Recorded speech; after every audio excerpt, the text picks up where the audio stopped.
Hey trainers, welcome! You're at Pewter City Gym, and today we're finally going to pull back the curtain a bit and take a look at our Fakémon region itself. Some of it at least. I've had a rough concept for it for a really long time, since before the Rotopalm video went live. But I'm nothing if not cautious, so I didn't want to offer up a bunch of early ideas that didn't fit later. I like to plan things out over a longer period, so 7 videos in, we finally get to see the region itself. I really hope it was worth the wait, and I hope you enjoy it. Trainers, welcome to the Solah region. Yeah, the name is a little on the nose, but I like it. The region is based on Southern California and some of the surrounding areas. A little bit of Northern California too, just a touch, not too much. You've got the Pacific Ocean, also a little of Nevada and Arizona as well. So there's a lot of beaches, a lot of desert. The sun is kind of a key element of both of those, and I wanted to reflect that as much as possible, which is why the name sounds like solar. Sand is a key element of both of those too, but it's coarse and rough and it gets everywhere. Sorry. You also have SO, the abbreviation for South, LA, which is comprised of the letters that make up the abbreviation for Los Angeles. Solah is halos backwards, and Los Angeles is literally the city of angels in Spanish and the biggest city in Southern California. So that's my rationale for the name. Let's look at a couple of notable places within the region. We're not going to cover everything in this video because it would be way too long, but I wanted to touch on a couple of things. More region videos will follow to flesh out the world more, but for today it's just the basic geography and a few of the notable places. Let's head on over to the lab and I'll show you the process. So you know the drill by now if you've seen the other videos in this playlist. I like to research. The first thing I did was wonder how many of, well, everything each generation has. How many towns, how many routes, how many named locations of interest. So I trawled the internet to make a chart. It's mostly pretty self-explanatory and gives me an idea of the average number of things I should aim for. The interesting thing that I noticed was, while the number of places of interest tends to go up generation to generation, the number of cities per region peaks in the middle and then subsides back down towards later generations. As the power of the consoles we're playing on goes up, there are more individually interesting locations that can take the form of dungeons like Glimwood Tangle or larger buildings within cities like Howoli Mall, meaning that while the number of routes and settlements has dropped a bit, the number of other things has gone up, and I like that. It makes the world feel a little more organic. Sword and Shield introduced a couple of new things, which I think are going to be staples of the series from now on. Please don't fault me if this turns out not to be the case, as this script is being written in early January, and we still have Pokemon Day to look forward to next month, and who knows what games might be announced. Anyway, wild areas and new places opened up via DLC. So the part of the chart featuring Galar looks a little bit different. Definitely my region will have wild areas, of course. Who doesn't love that whole idea? I mean, at least in concept, if not in execution. So, to compare, the number of places in Solah will break down like the 15 towns and cities, 20 routes, 30 landmarks, 3 wild areas, and 10 landmarks or, named areas in each one. A little less than some of the core series games, and these numbers may actually change as I have new ideas or find new things based on my research, but these numbers at least give me a baseline goal. I want to have 3 separate wild areas, each with a different biome or set of linked biomes, but that comes later. First, let's start by laying out some lore. How does this region work when compared to other regions? Leagues.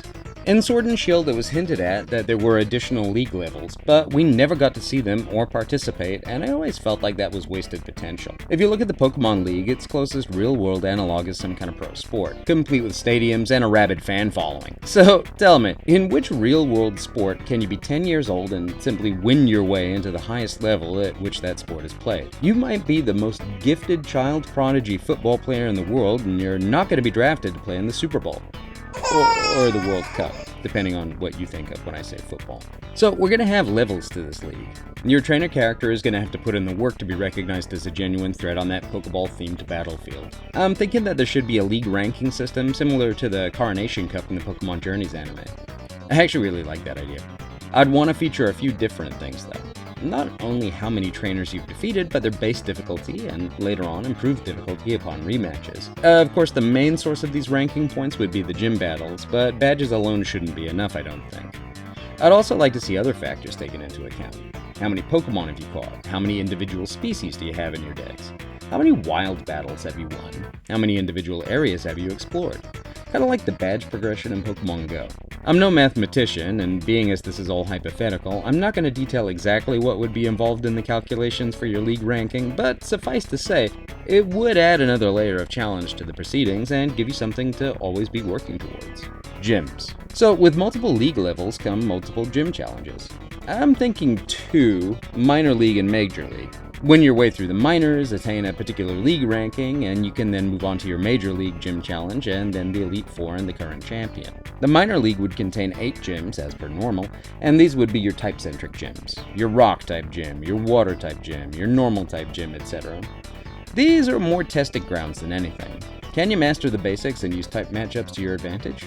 Not to say they'd be easy, I'd still want them to provide some challenge. They'd be speckled around the towns in the region, in smaller gym buildings and with a more small-time feel to them, except the first one. More like the original gyms in Kanto, Johto, Hoenn, a few trainers to defeat before the main event, and maybe some puzzles as well. I just don't find those fun, so it's hard for me to want to include them. But it's fine. Your majors would be more theme-based versus type-based. So you might have someone who specializes in beach-themed Pokemon like Callie and Pokemon Uranium. They might have, say, Pelipper, Crustle, Palisand, Cloyster, Dragalge, and Solrock. You can see how they'd fit into a beach theme, and you'd need a solid array of Pokemon to counter each one and the surprising moves they might bring to bear. This is far from a new concept. As I mentioned, Pokemon Uranium does it really well, and a lot of other Fakemon creators have this theme-based gym leader idea too, or some variation on it. But it just makes so much sense. Hopefully dividing them into a league of their own is enough of a differentiation.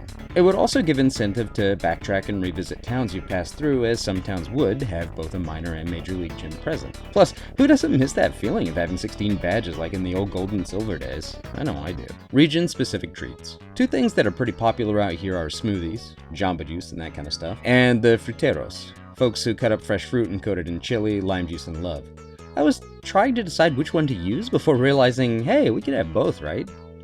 I'm thinking 2 types of region-specific snacks for your team. One to boost contest stats, beauty, coolness, cuteness, etc., and one to boost your base stats, HP, attack, defense, stuff like that. These would take the place of other region-specific food items like your Poffins, your Pokeblocks, curry. You'd collect some of the berries and other food items yourself and then have them added into the mix, and the berries you add would, of course, boost the effects of each treat. Contests. Like I mentioned above, contests would, once again, play a big part in the game. I imagine them being more like the updated contests from Sinnoh, and I think they'd look something like one of those big musical contest shows. American Idol, that kind of stuff. Not really my thing per se, but I know a lot of folks who love that kind of show and Pokemon contests, so I figured it's worth including. You'd probably come across this in a Hollywood-inspired area. So with the league, snack, and contest situations out of the way, let's check on a couple of locations. I'm going to showcase 2 early adventure spots just so that you can dip your toes in and get a feel for the Solah region. Your hometown. As a starting town, it only really needs a few things. Your home, plus a couple of other houses, one of which should contain your rival, a Pokemon lab, and that's kind of it. I wanted to make it a little bit more interesting than that though. Welcome to Gravel Valley. I did a picture of it, and I'm alright with it, though my digital art could definitely use some improvement. This at least gives you an idea of how things look and are laid out. It's a little desert town that tries to make itself look nice, hence the flowers, fountain, and palms. You'd even be able to catch some Pokemon in this town once you get the equipment to do so. The fountain would have Goldeen and Magikarp in it if you want to fish for the town's goldfish, and those flowers and trees would surely be home to some bugs and grass types. Oh, and look, there's your house. It's the one on the right. The one on the left is one of your neighbors. There's also some other, slightly less fancy, but still nice houses to the east. Troy lives in one of these with his parents. The architecture uses some elements of the Mission Revival style that's super common out here. Pillars, arches, stucco, tiled, gently sloping roofs, and stonework. I'm no architect, but I do love a lot of the buildings around my area, so picking little visual flourishes to include was really fun. But you saw it, right? That big building in the northwest? That building is the star attraction in this town as it pulls triple beauty, which is why it's so big. See the forest and buildings in there surrounded by those walls? This place is a Pokemon habitat.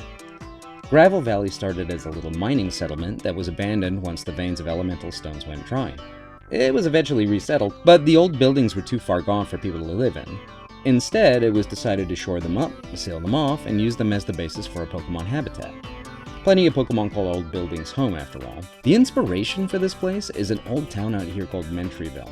It was a company town for an oil company back in the late 1800s and early 1900s, and I did get to visit it recently and see the efforts being made to restore the old buildings there. I actually shot a little mini documentary thing on the place when I went there for Nerd News Social, so if you're interested, there's a link in the description. Anyway, this soon led to a professor moving in to study the Pokemon living there, which led to the town growing. Eventually, it was decided that this was an ideal spot for a gym as well. So Pokemon Habitat, Pokemon Lab, and Pokemon Gym all in one. This does lead to something kind of unique in the region. You actually need to obtain a license to register as a trainer in Solah. This process takes place in this big building and the habitat surrounded by those walls. You're given access to some Pokeballs and told to get to the middle of the habitat to battle for your first badge. If you can catch a couple of Pokemon and manage to defeat a minor league gym challenge, you can then call yourself a trainer and progress from there. You'd find a few interesting Pokemon in this habitat to be early additions to your team as well. Regional rodents, regional birds and bugs, as well as a few low-level object-based Pokemon in some of the decrepit old buildings.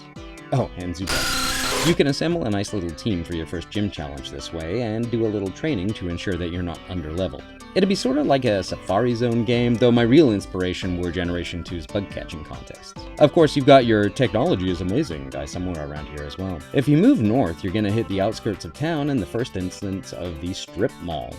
This is kind of a staple out here, a big old parking lot surrounded by small businesses and franchises of larger companies to provide you with all the goods and services any trainer might want. Berries, potions, the regional Pokemon treats, cafes, Pokeballs, clothing, and other miscellaneous supplies. Your cash upon starting out would be limited, but you could definitely grab up some stuff to get yourself started. I want this to feel like a real excursion. I remember the first time I got to the wild area in Sword and Shield, and more recently tackling the Hisui Wilds and Legends Arceus, and there's a feeling there that I wanted to recapture with the journey in the Solar region. Adventure! This is your last look at Civilization for a bit, so make sure you're prepared. Oh, and see the side street? If you have the right ride Pokemon, that will take you down to the freeway, and that will become important later. Route 1. Route 1 is inspired by all the wonderful hiking trails we have here. I figure most of the routes will be, actually. Big, wild areas filled with animal life and trees. Giant old pines, plucky little palms, and more wildflowers than you can shake a stick at. We might technically be a desert, but we do it in style. Wide sand and clay paths bordered by a desert scrub on each side and crisscrossed by warm, shallow creeks.